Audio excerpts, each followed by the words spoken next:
Kim Chiu, tinatapatan nga ba si Janine Gutierrez?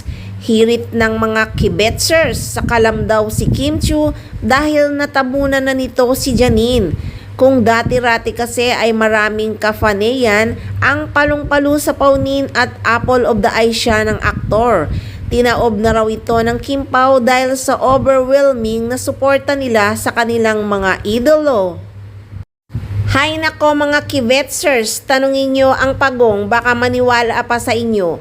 Kung talagang malakas ang Kim Pao, di na kailangan ang promotion at tulungan kasi mahina talaga sila. Di tulad ang Paunin, di tinulungan ng management. Talagang sikat sila at libre lahat. Yes, totoo yan. Walang gastos ang management sa Paunin dahil talagang sobra-sobra silang minahal ng kanilang mga fans at sinuportahan ng sobra-sobra. Nako day, mahihirapan si Kim Chiu na tapatan si Janine Gutierrez. Tingnan mo naman ang latest na paandar ni Janine sa Instagram na nagpapakita ng world-class beauty. Nagmukhang sexy goddess si Janine Gutierrez sa total look nito habang ibinibida ang isa sa mga collection ng ini-endorso niyang bikini mula sa isang local clothing brand. Parang nabalata ng pagiging isang Pinay ni Janine at mistula itong kahilera nina Marilyn Monroe, Bridget Bardot, Cameron Diaz, Selena Gomez sa international beauty niya.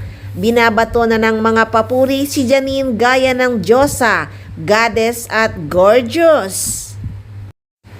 Pinukol pa ngayon ng maraming red heart at fire icon ang post na ito ni Janine Gutierrez kamakailan lang.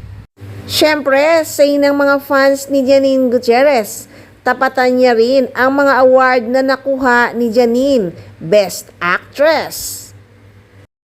Nako naman, binubuhay na naman ng mga fans ang rivalry ng dalawa dahil kay Paolo Abilino.